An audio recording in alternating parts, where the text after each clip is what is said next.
You think you're a better dancer when you are drunk. A better singer. But you are actually... Well, right.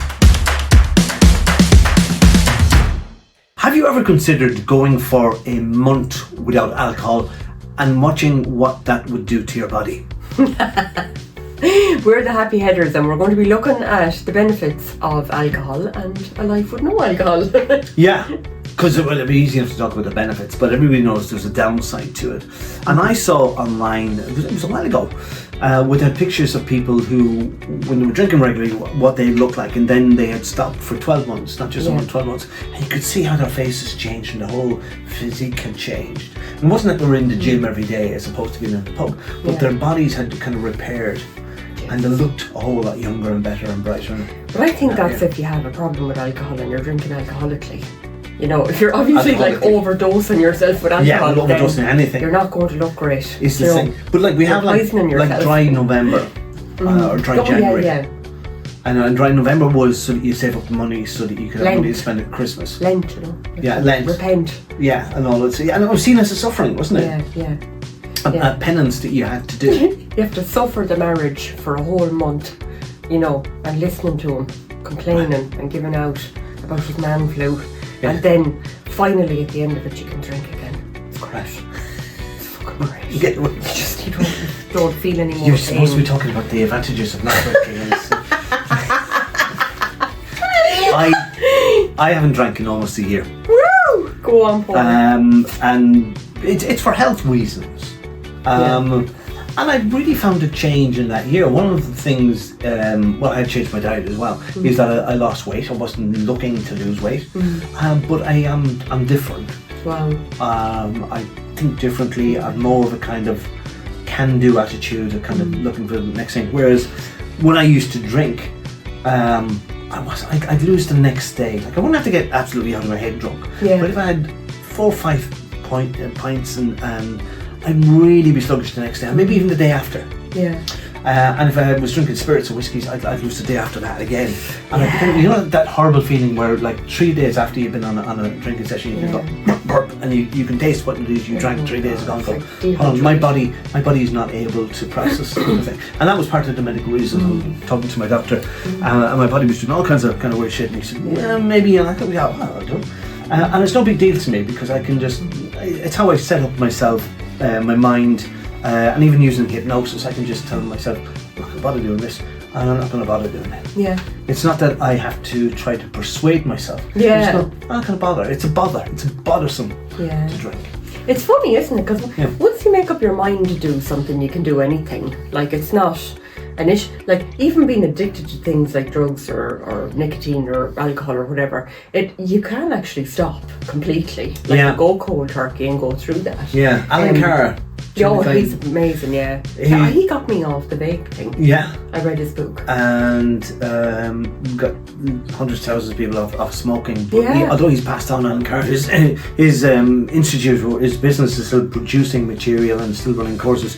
And there was a book on alcohol. Yeah. I listened to an Audible a couple of years ago.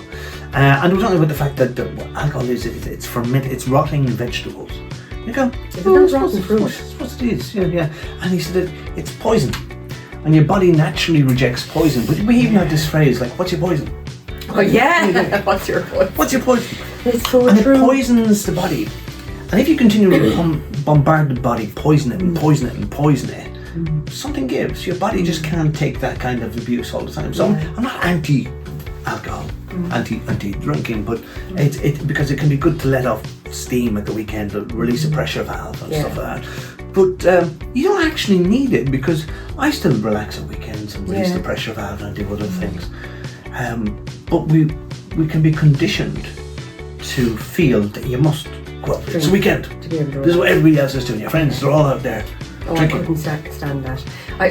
Because it's such it dehydrates you as well, and when you're drinking then as well, it turns the volume up the next day. If you drink when you're anxious, the next day it turns the volume up on that. Yeah.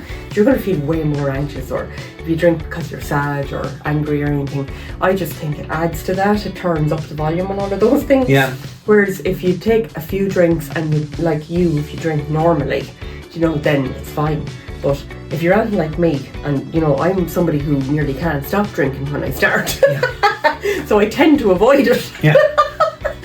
I'm fucking better over it. But I can have a great night without drinking. Oh, you're just naturally giddy. I am, Hyper. you know, and I'd have great crack, like, and I'd get out and I'd be the first one on the floor, you know, and I just have great fun. Like, I don't see the point in having to need it to have fun. So, a hangover is where your brain is dehydrated. Your brain, if you think your brain is mostly made of water and fat, it's kind of it's like frog spawn.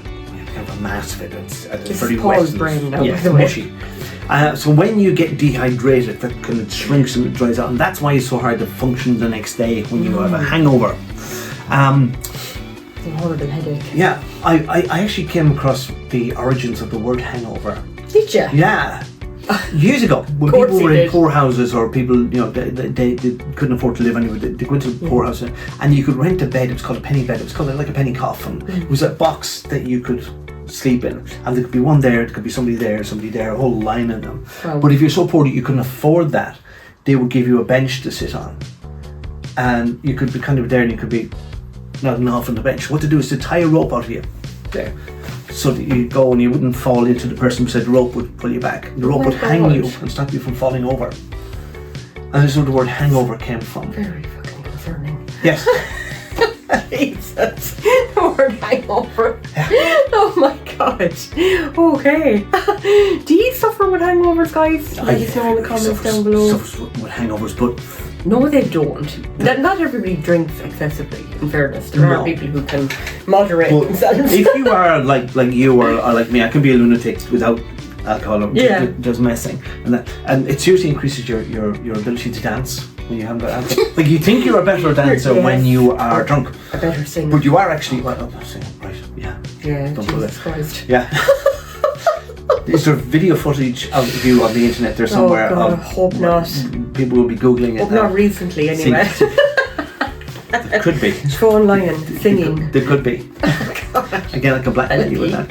Let us know. Have you ever done a month or a significant amount of time without alcohol? Yeah. And have you benefited from that? And if so, how? Talk to you soon. We look forward to your comments, guys.